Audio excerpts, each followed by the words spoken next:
आज हमारे साथ हैं डॉक्टर सुभाष चंद्र कानखेड़िया जी, अध्यक्ष, पूर्व अध्यक्ष गृह लाइब्रेरी बोर्ड, और वर्तमान में स्वामी मोजीराम सत्संग सभा ट्रस्ट, और वर्तमान में doctor BR Ambedkar memorial foundation registered के अध्यक्ष हैं।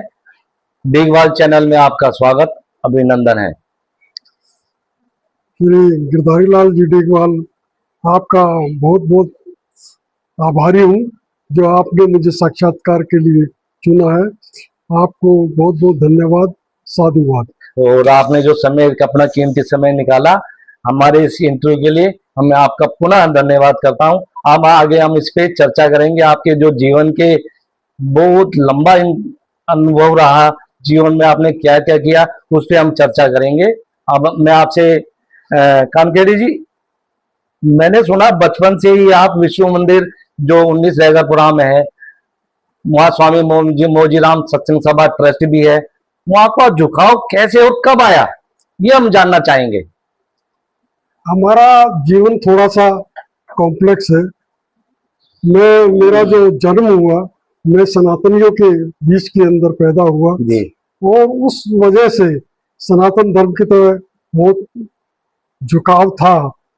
उस समय जो हमारे दादाश्री थे या पिताश्री थे जी। या ताऊ जी थे, उनका झुकाव था सनातन की ओर से, और उसी के परिणाम स्वरूप उन्होंने श्री विष्णु मंदिर के बनाने के अंदर अथक प्रयास किया और अथक योगदान दिया, और उसी के फलस्वरूप जो हमारा पूरा परिवार था वो विष्णु मंदिर या सनातन की तरफ से वो झुका रहा। इसलिए स्वामी मोजीराम सत्संग सभा की ओर से के अंदर हम थोड़ा एक्टिव हुए, और उसके जब थोड़े दिनों बाद में जब हम बड़े हुए थोड़ा, तो हमें एक दीक्षा दी गई, स्वामी ज्ञान स्वरूप जी की भी दीक्षा दी गई, जो समाज के, रैगर समाज के बहुत बड़े संत हैं, महान व्यक्ति हैं। मैं उनको कोटि से नमन करता हूँ। मैंने सुना कानखेड़े साहब, कॉलेज के टाइम से ये प्रवृत्ति आपके अंदर आ गई कि डॉक्टर BR अम्बेडकर को लेके या समाज सेवा को लेकर, ये आपके अंदर प्रवृत्ति कॉलेज से थी या कॉलेज से निकल पास आउट के बाद में ये प्रवृत्ति आई आपके अंदर? मैं थोड़ा सा इसे परिवर्तन करना चाहूंगा जी। कि ये केवल कॉलेज के समय में नहीं, कॉलेज से भी बहुत पहले जी। जब कोई मैं 10वीं या 8वीं 9वीं 10वीं क्लास के अंदर रहता था, तो एक सामाजिक कार्यकर्ता थे हमारे जी। उनका एक काम था, झोला रखते थे अपने साथ में, और कुछ 8-10 डॉक्टर BR अम्बेडकर की पुस्तिकाएं रखा करते थे, जो चंद्रिका प्रसाद जिज्ञासु की लिखी हुई थी, अधिकतर जलंधर से प्रकाशित हुआ करती थी। तो वो जो सामाजिक व्यक्ति थे, उन्होंने, जलूथरिया जी थे वो विकल से शायद कोई नाम, तो उन्होंने एक बीड़ा उठा रखा था कि उनका जो टारगेट था, जो हमारे जैसे बच्चे जो इस उम्र के थे, उनको उनके पास जाके घर में एक डॉक्टर अम्बेडकर की एक पुस्तिका, लघु पुस्तिका उसको दे दी जाती थी, और फिर हफ्ते या 10 दिन के बाद में वो आते थे और आके पूछते थे कि बेटा ये जो मैं देखे गया पढ़ ली क्या? तो मैं कहता, हाँ अंकल जी पढ़ ली, बहुत अच्छी लगी। अच्छा तो ये वाली मुझे दे दे, मैं दूसरी दे देता हूँ। इस तरह करते करते उन्होंने डॉक्टर अम्बेडकर का बहुत साहित्य मुझे पढ़ाया, और उससे जो हम बड़ा होते गए, तो हम धीरे धीरे डॉक्टर अम्बेडकर के प्रति हमारा झुकाव होता गया, लगाव होता गया, और उसी विचारधारा के अंदर हम पलते और बढ़ते चले गए।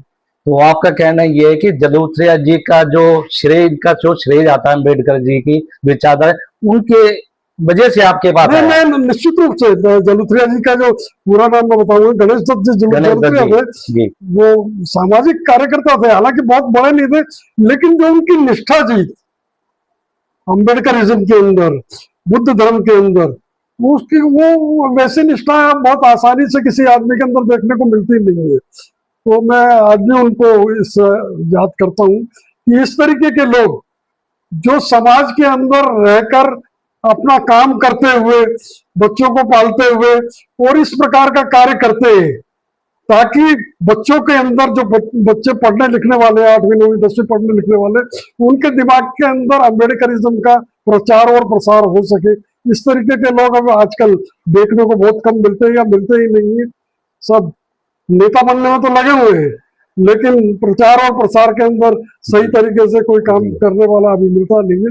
होंगे तो मैं उनको धन्यवाद देता हूँ ऐसे लोगों में। ये गणेश दत्त जलूठे जी बौद्धिस्ट भी रहे कि मैंने कहीं पढ़ा था या सुना था कि बौद्धिस्ट भी रहे, बौद्ध धर्म भी इन्होंने अपनाया?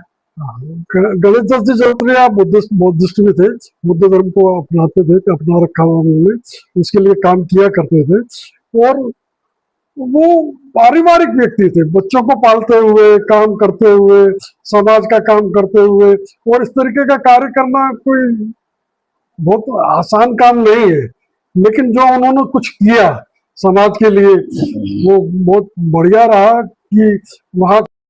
बहुत अच्छा, आपके जो बौद्धिस्ट पे आपने विचार रखे बहुत अच्छे रखे, अंबेडकर के ऊपर भी। अब मैं आता हूँ आपके बैंक के ऊपर। बैंक में आप बड़े अधिकारी रहे, बैंक में भी अब मैंने कहीं पढ़ा था ये कि बैंक में भी आपने ये अंबेडकरवाद, यूनियनवाद, ये लोगों का भला करना, ये क्या विषय था कि आपने यूनियन भी बनाई? इसमें थोड़ा हमें बताएं, प्रकाश डालें। देखिए, समाज के प्रति हमेशा हमें लगाव रहा है, और समाज में यदि कोई भी गलत काम हमारे सामने होता है तो हम स्वभावतः उसका विरोध करते हैं। और विरोध करने के कारण ही वो ट्रेड यूनियन के प्रति भी हम आकर्षित हुए। और उसके बाद में डॉक्टर अम्बेडकर या SC/ST की ऑर्गेनाइजेशन एक बनी हुई थी, तो उनके साथियों ने आके मुझसे बातचीत की और उन्होंने सदस्य बनाया। उसके बाद में जब मेरे कार्य को देखते हुए करते हुए उन्होंने नॉर्थ इंडिया का एक इंचार्ज बनाया, नॉर्थ जोन का सेक्रेटरी बनाया, जिसके लिए हमने बहुत जोर से काम किया। और धीरे धीरे काम करते करते करते उसके बाद में कुछ थोड़ा सा मनमुटाव हुआ उनके साथ में। और फिर 1985 के अंदर उसके बाद में दूसरी एक ऑर्गेनाइजेशन का हमने गठन किया, वो all India syndicate bank SC/ST employees welfare association करके, जो ऑल इंडिया के ऊपर हमने उसे स्टार्ट किया गया। वो उसके बाद उसको चलाया गया, कम से कम 13 साल तक मैं जनरल सेक्रेटरी रहा उस ऑर्गेनाइजेशन का, और एक पीरियड में प्रेसिडेंट भी रहा उसका। और उसके कार्य करने के बाद में, निरंतर कार्य करने के बाद में, फिर एक समय वो आया जब मुझे लगा कि नहीं, किसी भी पद के साथ में पदलोलुप होकर उसके साथ से चिपक के रहना अच्छा नहीं है। जो आने वाले पीढ़ी है उसको स्थान देना चाहिए। उनके स्थान देने के लिए मैं स्वतः ही वहां से रिटायर हो गया। तो ये देखा गया है कि आप दिल्ली में या मेरठ में पोस्टेड थे, तो विभिन्न प्रदेशों में जाना रहता होगा इस सिलसिले के? हाँ, मैं लगभग पूरे हिंदुस्तान भर के अंदर भ्रमण मैंने किया है जी। कलकत्ता गए, बॉम्बे गए, आंध्रा गए, कर्नाटका गए, सभी जगह, लगभग नॉर्थ ईस्ट को छोड़ गए, बाकी पूरे हिंदुस्तान के अंदर अहमदाबाद, सब जगह, जयपुर, सब जगह जाना होता था। और एक समय वो था कि जो हमारा बैग हमेशा पैक रहता था, जाते रहते थे, घूमते रहते थे और प्रचार और प्रसार में लगे हुए थे। क्योंकि प्रचार और प्रसार करते हुए हमने देखा था लोगों को, जो प्रचार और प्रसार करने वाले होते हैं वो प्रचार और प्रसार करते हैं, चाहे परिस्थितियां कैसी भी हो, किसी भी तरीके की हो। हमने उन परिस्थितियों के अंदर भी काम किया है जब हम एक तरफ की टिकट रिजर्व करा के चले जाते थे, आने की टिकट नहीं मिलती थी और हमारा आने का कुछ डिसाइड भी नहीं होता था। हम यहाँ से अहमदाबाद चले गए तो अहमदाबाद से मुंबई चले गए, मुंबई से गोवा चले गए, गोवा से मणिपाल चले गए, इस तरीके का टूर होता था।